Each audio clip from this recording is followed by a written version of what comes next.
Hello, everybody. This is Stanley J. Targos III with the Response Able solution. And I'm going to do a little bit more of a deep dive on the B.A.S.I.C.S book. It's the one that we're coming out with. It's brand new. It's on Amazon. It's on all the places you want to find. B.A.S.I.C.S is an acronym, and it stands for everything that we're going to be talking about when it comes to debt. So what I love about the B.A.S.I.C.S is until I understood this concept and actually put this together, and my team and I have been working for 3 or 4 years on this, we only thought debt was the balance that we had in our debt. Or if you listen to Dave, Rick, and Susie, and the other people and the talking heads on TV, other people in many different places that you might attend, they talk about interest rates, and you want to get rid of the interest and the highest interest rate and the highest interest rate. And you hear things about a snowball way of attacking debt or an avalanche way of attacking debt.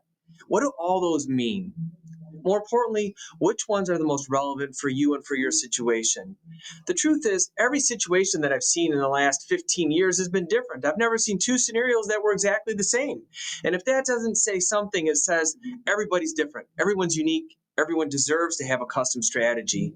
So that's what I do, and that's what I love doing, is designing the strategies. I think money and navigating money with debt, with interest rates, and all of that stuff is like playing 3D chess. It's like playing Tetris. It's fun. I enjoy it. My friends think I'm nuts. The guys in the office think that it's great that we do this for other families. And literally, I've designed thousands of solutions in the last 10, 15 years. What that does give me is the ability to see solutions the way some people don't, or the way most people don't. And when it comes to the basics of student loans and debt, we're going to take two socially acceptable problems and we're going to put them with scenarios and solutions that make sense for today. And the two socially acceptable problems that everyone's dealing with are the cost of education and the debt it creates, and the impact of inflation and the debt it compounds. And those are things that we don't mind talking about. We're not talking about going bankrupt. We're not talking about credit counseling. We're not talking about signing up for someone to manage your debt or squash your credit score, or how do you increase your credit score. We're not talking about any of that. We're only talking about how do we eliminate the debt in a legal, moral, and ethical way that worked for me and can work for you. And I'll start by sharing a simple story. My numbers might be a little off, but you'll get the concept. My wife and I, in the last 6, 7 months, bought a new house. I'm almost 51 years old. Bought a new house. We had to furnish it with new appliances. Believe it or not, when the kids got older, which happened when we moved, they needed to get out of their little beds and little mattresses and get like adult size mattresses. I didn't realize that adult mattresses for kids would cost several $1,000s. Blew my mind. I was thinking we're going to spend 2, 3, 400 bucks on mattresses and be done. My wife's like, Stan, these aren't toddler mattresses. These are adult mattresses for kids that are going to have adult mattresses. I feel like they're legacy pieces that my kids are going to take with them when they move out of the house. But that's just me. Second thing that happened. So house, mattresses, appliances. Then we weren't expecting to get a new car, but we got a used car for my wife. And I wasn't expecting to get a car for myself, and I ended up getting a used car for me. Total of $400,000 of brand new debt in 6 months. And we've been working really hard to navigate debt in our family, but there are seasons where you just need debt. The idea of save up and pay cash for it, like Dave wants you to do, doesn't work. What am I going to do? Go move back in with my parents and my family while I save up $400,000 to buy a house? I got a little down payment. I got some cash coming in, but how do you manage that? You can't. After you buy a house and you put your down payment and you fix it up and you pay cash for some things, then you need to buy appliances and mattresses, and then you need a car. When you got an extra 30, 50, 80,000 laying around just for two used cars, and that's what used cars cost today. So my wife and I were talking about it, and we bought everything on the plans that we would have bought if we were being responsible, meaning I didn't manipulate the situation on the front end, but I knew we were going to come back with a solution that would work for us. And we used the basics to design this. So we had $400,000 in new debt, 7-year car payments, 0% interest on the furniture and the appliances for 24 months or something. So we're making accelerated payments. We're not going to have payments for 7 years on the cars. We're not going to be in debt in 30 years on the mortgage.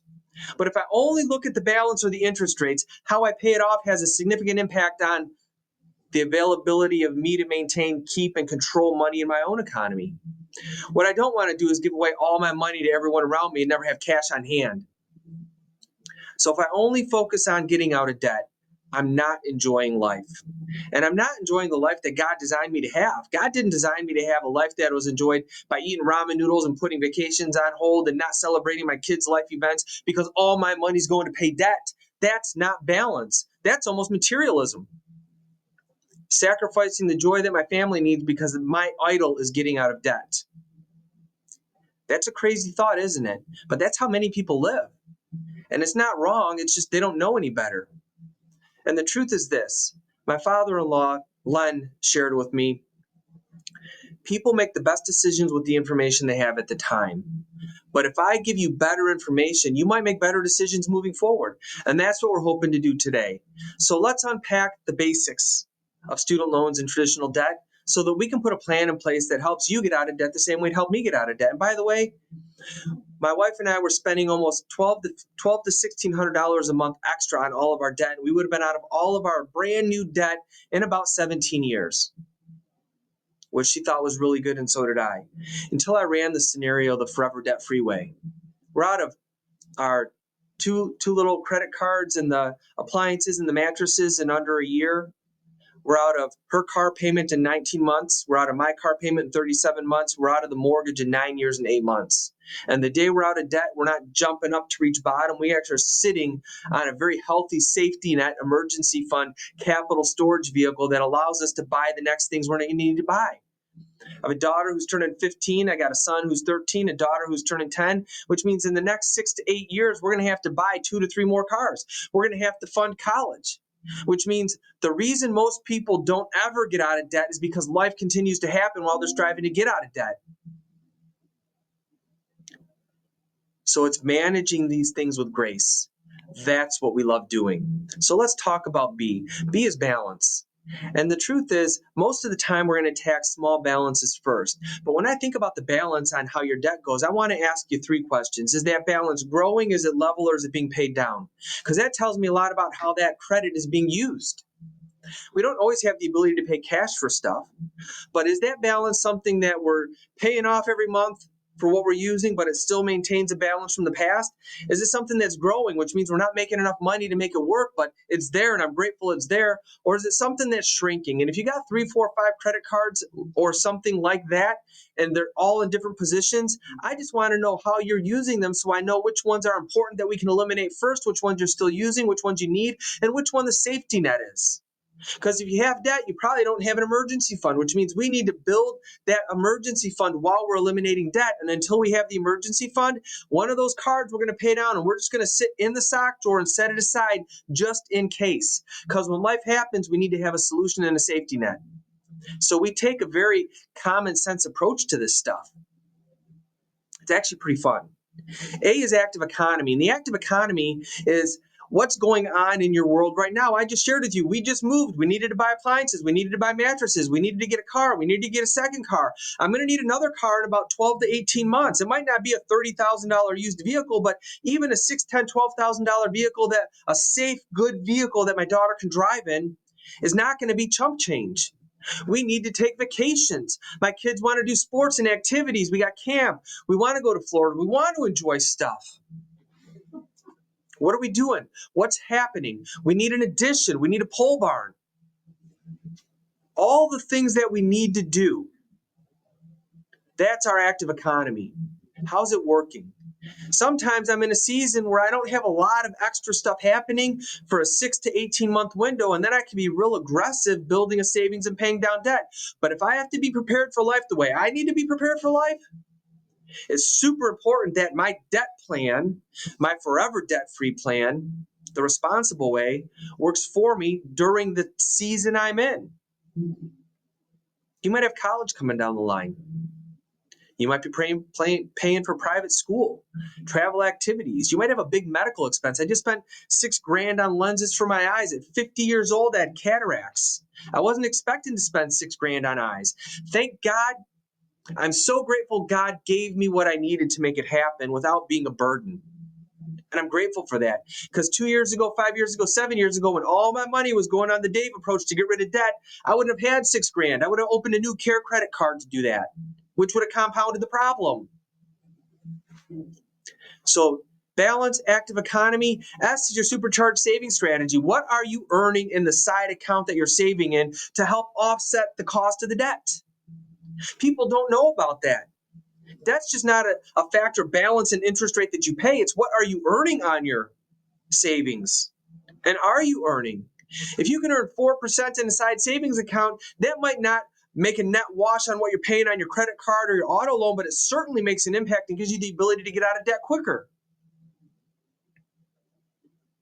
And we have to be able to let the side savings account work in a way that we have access and control of the money. I know you can get 5.1 and a 10 to 24 month CD at the bank, but if you pull your money out, you're penalized. You can't use it. You don't have liquidity use and control of those dollars, which makes them meaningful when you can access it, but meaningless until then. So B.A.S.I, interest rate. And this is a fun one because everyone wants to focus only on the size of the interest rate. They don't realize the real conversation around that. Is it a fixed term interest rate? Is it a variable interest rate? Is it a rolling rate? Is it an account that you keep open-ended forever? More importantly, is it simple interest or compound interest? Those are the questions that we need to uncover and figure out so we can help you. I mean, this is great. When's the last time you sat down and had a conversation like this about how money works in your economy? Which leads me right to the C. We've done balance, active economy, supercharged savings interest. C, cash flow management. Once we understand those things, how does cash flow in your economy? How does cash flow out of your economy? Do you have more month at the end of the paycheck? Do you have more paycheck at the end of the month? We got a solution for that with the final S.